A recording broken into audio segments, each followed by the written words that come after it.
Bonjour à tous, après une semaine intensive sur le plugin Lokifier, j'ai reçu une demande de notre ami Bernard sur le logiciel de MacFun Luminar 2018. Comme c'est vous qui faites la chaîne, Bernard a su piquer ma curiosité sur ce logiciel et je vous propose aujourd'hui une prise en main complète pour un développement classique. Ce logiciel est très utile pour faire des versions créatives de vos images, mais Luminar se positionne également en concurrent direct de Lightroom, voire de Photoshop. Donc je vous propose dans ce tuto de développer de manière réaliste une image et en même temps de voir si le logiciel tient ses promesses et s'il peut remplacer Lightroom ou Photoshop. Donc pour ce tuto, je vais utiliser une photo de Bernard, une photo de Dinard.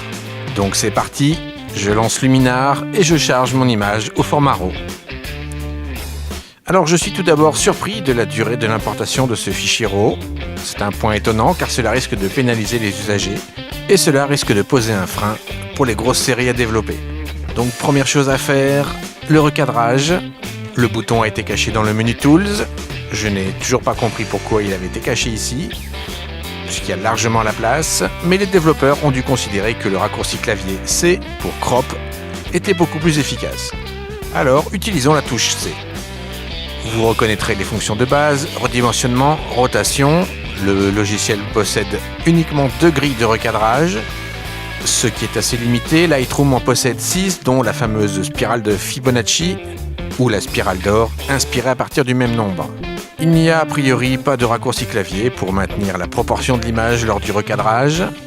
Il faudra, comme dans Lightroom, cliquer sur le cadenas pour garder un aspect proportionnel et éviter l'anamorphose. En revanche, j'apprécie les formats préréglés. Donc je vais choisir un format 16/9. Le logiciel se présente comme Lightroom, une barre d'outils à droite avec l'histogramme en haut. Je note que l'histogramme n'est pas réactif comme avec Lightroom et je trouve cela dommage. C'était une fonction raccourci très pratique. En revanche, je peux activer les alertes de perte de données. Donc ainsi, toute zone brûlée ou bouchée apparaîtra en bleu ou en rouge. Donc ici, le rouge m'indique des zones cramées. Et c'est là que s'arrête la similitude avec Photoshop ou Lightroom.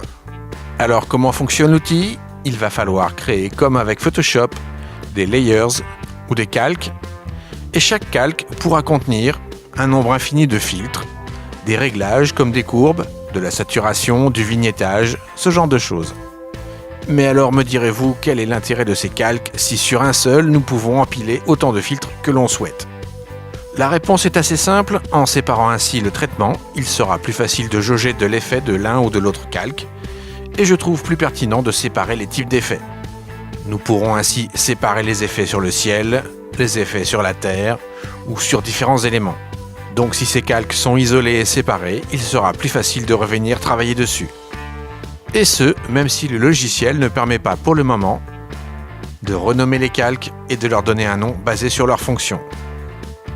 La deuxième raison de travailler sur des calques différents est que l'on peut sauvegarder les réglages d'un calque. Donc il sera possible d'exporter un traitement colorimétrique, pour le ciel ou pour la mer par exemple, et de ne pas sauvegarder en même temps tous les réglages basiques du développement RAW de notre image. Les presets sont sauvegardés dans le dossier Custom. Alors comment organiser notre travail ? Nous allons commencer par le développement RAW, et celui-ci devra être fait sur le layer original. Sur le calque original, le développement RAW vous proposera des options supplémentaires, comme la correction des aberrations chromatiques ou la correction des déformations d'objectifs. Donc si vous avez un fichier JPEG, vous trouverez le menu Develop.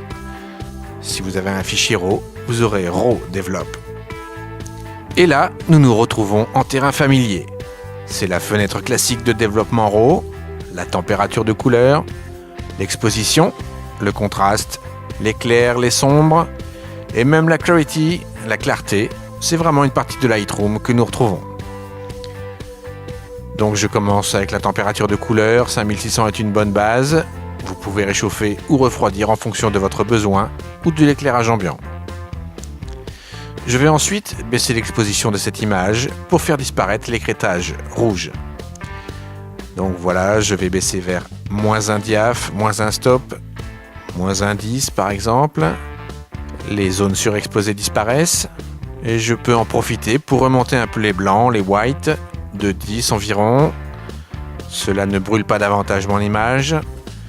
Et je peux rehausser aussi un petit peu mes noirs, mes blacks de plus 40. Voilà, il me manque cependant des réglages par rapport à Lightroom. Une fois que mes points noirs et mes points blancs sont définis, je ne peux pas juste rehausser les tons moyens ou rehausser les tons sombres ou les hautes lumières. Donc je vais contourner ceci avec un filtre courbe. Je rajoute un filtre, je choisis Curves. Et si vous avez suivi la vidéo des 4 trucs à connaître avec les courbes, pour rehausser l'exposition sans toucher au noir et au blanc, il suffit de tirer la courbe RVB vers ce coin en haut à gauche. Alors je vais rester très subtil car l'effet est assez radical comme vous le voyez. Et ensuite je mettrai un filtre que je vais mettre dans mes favoris, c'est l'Accent High Filter. C'est un mélange de booster de contraste, de saturation qui va redonner un joli peps à votre image. Donc j'y vais franco, je le mets à fond et je récupère une belle lumière vive, contrastée et colorée. Si jamais ce boost surexpose des zones de l'image, il faut simplement revenir sur l'exposition dans le développement RAW. Donc voilà, je vais réajuster un petit peu. Et voilà donc la première couche de réglage, le premier calque à apporter à votre image. Tout ce que vous allez apporter en plus sera du bonus. Donc je vais le mettre sur d'autres calques, d'autres layers. Donc voilà un avant-après. Vous notez que l'image gagne en chaleur, je récupère de la couleur sur les maisons et mon ciel fait un peu plus menaçant car un peu plus sombre. Je vais donc maintenant créer un autre calque layer et je vais mettre ici un autre filtre à garder sous le coude, le Foliage Enhancer. Donc c'est un filtre qui va booster le vert clair pour en faire un joli vert vif de feuilles bien tendres et jeunes, à utiliser cependant avec parcimonie, mais cela peut vous aider à faire ressortir un vert un peu sombre ou un peu terne. Donc je vais mettre ici 20. Et je peux booster aussi la teinte, le Hue, à fond, et mon vert va devenir vert intense. Trop intense, alors je vais le rebaisser à 10. Donc voilà, l'effet est assez subtil, avant-après, mais il me permet de ramener une nouvelle tonalité de vert dans mon feuillage. Et si j'avais d'autres filtres à apporter aux arbres, d'autres réglages, je les mettrai ici pour avoir ainsi un calque de réglage spécifique aux arbres. Donc j'en ai fini ici, je vais créer un autre layer, un autre calque, et je vais m'attaquer ici au joli ciel noir. Je vais le rendre plus contrasté, Add Filter, et je vais chercher un filtre Clarity. Je mets la Clarity à fond, donc c'est très bien, c'est très intéressant sur mes nuages, et cela affecte toute l'image. Alors nous allons voir une fonction de masque très intéressante ici, et là vous avez deux options. Peindre le masque sur le filtre directement, donc le filtre sera appliqué juste là où vous allez peindre, ou carrément sur le calque. À ce moment-là, tous les effets du calque n'affecteront que la zone définie par le masque défini sur le calque. Donc ici, comme je vais travailler sur les nuages, je vais faire un masque juste sur les nuages. Et donc tous les filtres que j'ajouterai dans ce calque n'affecteront que les nuages. Donc que ce soit pour le filtre ou le calque, vous avez le petit pinceau. Donc je clique dessus et j'ai le choix entre peindre ce que je veux garder, ou faire un dégradé, ou utiliser un masque de luminosité. Je vais choisir peindre. Et voyez ici les deux boutons peindre et effacer. Paint, Erase. Je vais choisir peindre et je vais activer aussi le petit œil pour voir visuellement où je peins. L'opacité est réglée par défaut à 50%, je vais la monter à 100% et je vais peindre. Donc voilà l'œil pour activer ou désactiver. Et si je vois un halo, il me faudra réajuster les coups de pinceau pour rendre l'effet invisible. Voilà, cela me semble bon. Et je n'oublie pas de faire la même chose dans le reflet. Je réactive l'œil, un petit coup de brosse, et je vérifie l'effet. Je vais même ici booster l'effet en rajoutant un deuxième filtre de Clarity. Et ce coup-ci, je vais juste mettre 40 en intensité pour ne pas faire too much. Et là, comme je suis protégé par le masque du calque, mon effet ne va pas affecter autre chose que les nuages. Donc pour rappel, j'ai fait un premier calque de réglage de développement, j'ai un deuxième calque pour traiter les feuilles, et enfin un troisième calque pour travailler les nuages. Et donc il est possible de switcher, d'éteindre et d'allumer chacun de ces calques pour en jauger l'effet. Il me reste l'avant-dernier calque, donner une teinte à mon image. Comme nous sommes visiblement à la fin de l'été sur cette image, je vais donner une légère teinte orangée, typique à cette saison en fin de journée. Donc je crée un nouveau calque, Add Filter, je rajoute un nouveau filtre, Curves, et je veux rajouter une teinte orangée, alors j'ai besoin de magenta et de jaune. Je vais donc travailler sur le canal bleu de ce côté et jaune de l'autre. Donc je vais donner un franc jaune. Et je vais foncer sur mon canal vert, donc je le rappelle, vert de ce côté, magenta de celui-ci, donc j'ai besoin de magenta. Et je vais le mettre ici à peu près à mi-course. Voilà, l'effet est assez violent. Mais comme dans Photoshop, je peux mettre mon calque en incrustation, overlay, et baisser son opacité à 40% environ. Et l'effet va rester naturel. Donc un avant-après, j'obtiens un bel effet contrasté. Et l'image reste naturelle. Il me reste un dernier calque à apporter, ce sont les réglages de finition, donc un filtre de netteté et un vignettage. Donc voilà, pour moi, le développement est terminé pour cette belle image de Dinar. Le développement reste assez fluide, même si pour moi il reste beaucoup moins intuitif que sur Lightroom, mais il faut reconnaître que les possibilités sont bien plus grandes. Alors je peux aussi vous parler des autres filtres à garder sous le coude. Donc dans mes favoris, j'ai mis le LUT Mapping. Si vous faites de la vidéo de manière un peu sérieuse, vous savez ce qu'est un fichier LUT. Ceux-ci sont des presets de colorimétrie de qualité professionnelle. Donc la possibilité de travailler avec des fichiers LUT est un réel plus.